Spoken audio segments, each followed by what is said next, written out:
Alright folks, today we are going to be taking a walk around this 2022 Jeep Wagoneer. And this is a massive vehicle. So this Jeep is sitting next to this 2019 Yukon and this 2019 Lincoln Navigator L, and it's quite large. So when I saw it, I thought this was kind of a similar size to like the Telluride or something like that, but no, this is actually a pretty massive vehicle. So, I mean, I like the way this vehicle looks. This is a deep gray color.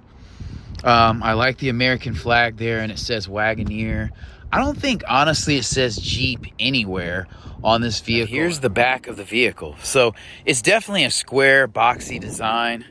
Like, it's unmistakably an SUV. All right, so I was moving a little too fast and popping the tailgate, but I love the wheels on this vehicle. They're not massive wheels, but I think they're a good size. You have a good amount of rubber. You have good travel. You know, it looks really, really good. Looks imposing. You know, stepping back up to the front, it looks like a Jeep, and it's just a very, very well done SUV. And like, say what you want, Americans make good SUVs. You're going to be taking a risk on some things, but I think this is probably worth looking into if you're in the large SUV market. Just for reference, the wheel size on this thing is 20 inches. Nowadays, you can get 22s, you know, on SUVs, and that's kind of like a baseline for luxury, but this is a very, very good size. I love that you have the black trim here around the wheel well. That's super dope, and it's like not a matte finish, so it looks more upscale.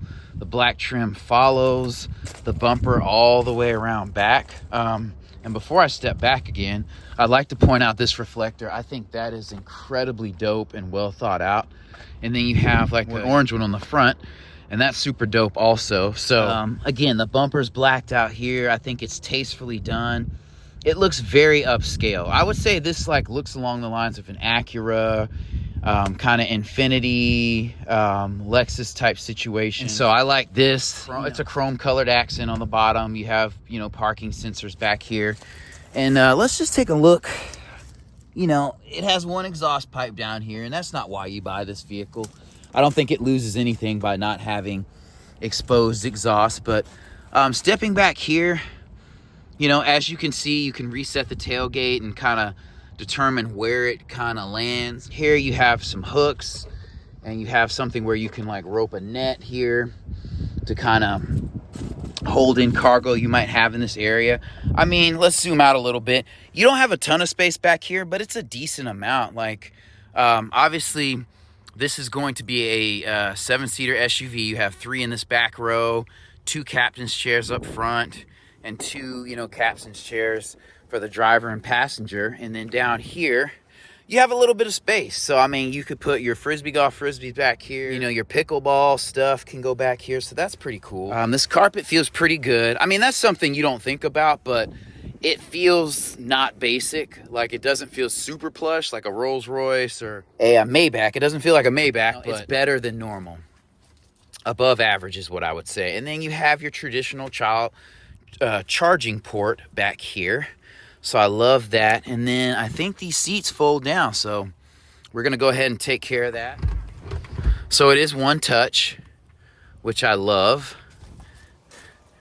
We'll let those go down, and then we'll take a look at the space back here. So yeah, you do have a ton of space back here. So you have a ton of cargo options.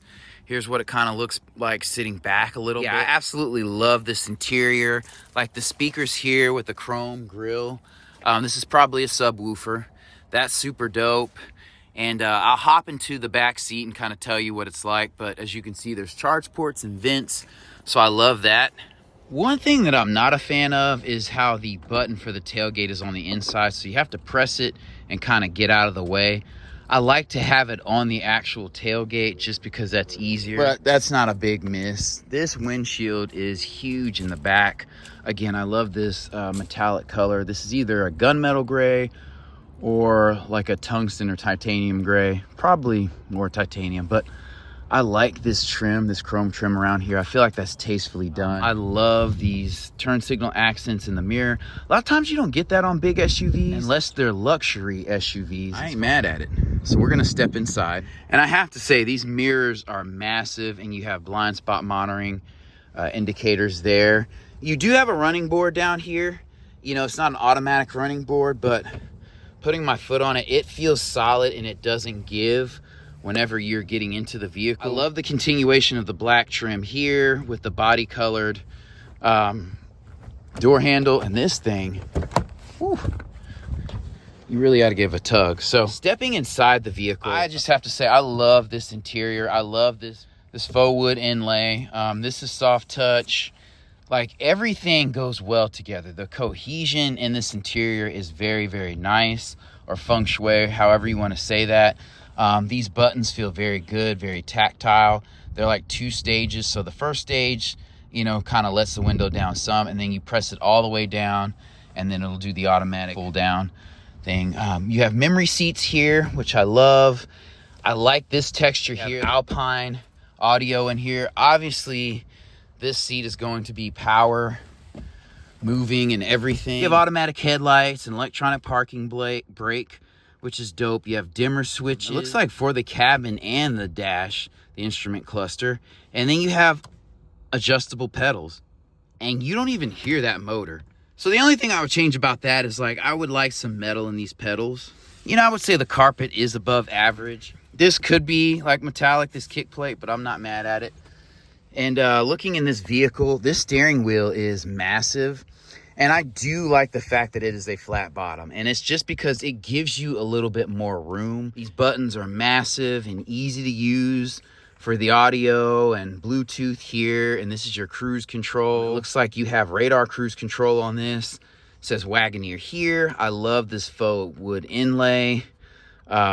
I'm not sure what that is, but this has to do with towing. And then you have a fully digital display. Then you have this massive display here. And you have heated and ventilated seats in this vehicle. So anyway, that looks pretty dope there. You do have a heated steering wheel also, as you can see here. You can choose, you know, what you're cutting on here and kind of control those vents from here. There are capacitive buttons there as well. You have a vehicle information thing. It kind of tells you mirror dimmer, rear view mirror camera. So all of that is very, very good. And I like that you have buttons here, actual buttons to control the HVAC system. So I really like that. This is a massive cubby hole here where you have USB-A, USB-C, aux in for analog, and the old school cigarette lighter charger. You have tow haul button here, auto stop start there. You know, these are capacitive buttons. You have lane keep assist here. You know, your traction control button here and your hazard button here. I'm not a fan of this placement. This is an actual button. That's probably going to be, you know, a federally mandated type thing. And this is a wireless charging port down here. So you have a ton of room. And then the cup holders are in a good placement here. You have a pretty straightforward scroll wheel that I like. So that's super dope. So the system is not complicated. It's fancy, but it's figure outable. So you have more charge ports in here. And this is a little bit shallow, but that's cool. You can put your phone in here.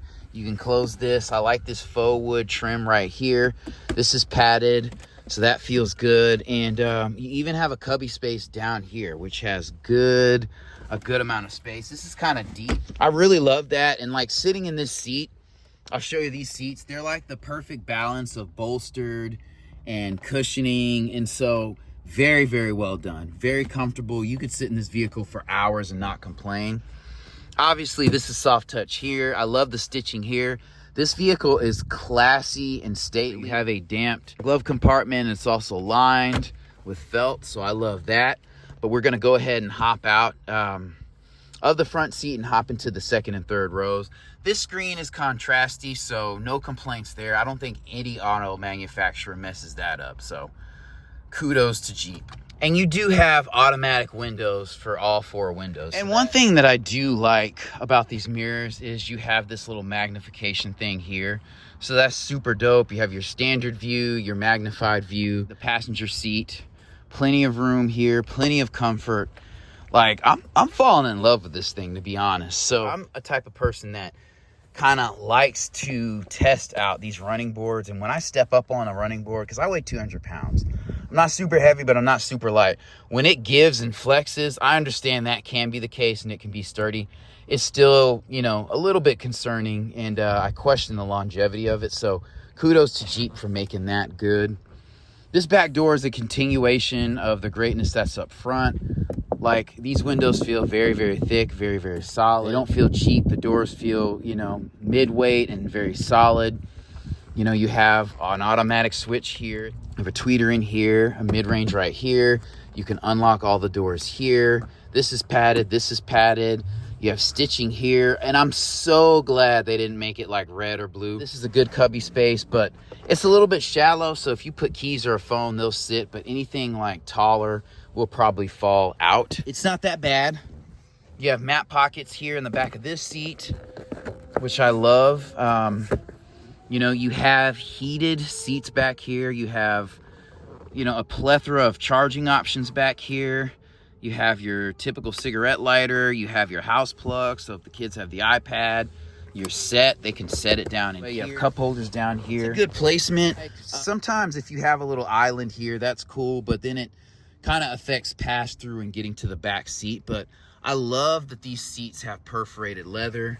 They are black. They're comfortable. These don't have any bolstering. Most of the time, the second row is going to be, you know, a flat seating situation, but I do like that you have the armrest here. It's super padded, super comfortable. It kind of leans down at an angle, so you don't have to have your arms sitting up in an awkward position. But yeah, all good things back here. You know, you have your vents back here, and this, you know, glossy plastic looks really good. This is hard plastic here, which I love. So if people are punching, kicking, you know, on seats, it's not going to be a problem. One thing I will point out that I love is that we do have rails here. So I'm sitting in the back, and it's comfortable. Like, honestly, this is probably one of the most comfortable third row seating situations I've been in a while. You have charge ports right here. You have USB-A, USB-C here, and then these kind of recline. So that's dope. And you have a vent back here. You have a cup holder here. You know, another little cubby in this area. And like I said, these seats are comfortable. They kind of sit up like this. The only thing that would be uncomfortable is seating 3 adults across, because we'd kind of be pressing on each other's bodies from the side to side situation. And I love that these seats have buttons back here, so I can just press this button and the seat moves forward, and then I can get in and out, so I don't have to use the pass-through if I don't want to. The layout of this vehicle kind of reminds me of the efficiency of the Telluride. This is probably my favorite large SUV layout at the moment. I mean, super, super good. You have your microphones back here, but this is a little LED light, so that's dope. You have a little hanger for hanging up clothes and shirts, and you have this massive window here, so it does not feel claustrophobic. I'm not losing a ton of headroom back here, so I have a decent amount of headroom. The headliner is definitely concave, so it gives you a little bit more headroom. But yeah, this is a very, very dope vehicle. And at the moment, just from sitting in this vehicle, I would 100% buy this over like a Tahoe or an Expedition at the moment. I'm really feeling this vehicle. All right, folks, so one of the only drawbacks of this vehicle is, and I can't believe I'm saying this, it has a 5.7 liter V8 engine. It has good power, 392 horsepower, 404 pound-feet of torque. It has looks to be a push rod engine, overhead valves, variable valve timing. The only thing is it's a mild hybrid system. And so it has an 8-speed automatic and it's 4-wheel drive. But I mean, at this point, I kind of wish it had like maybe, and I know Chrysler doesn't even offer this, like a 5-liter dual overhead cam V8.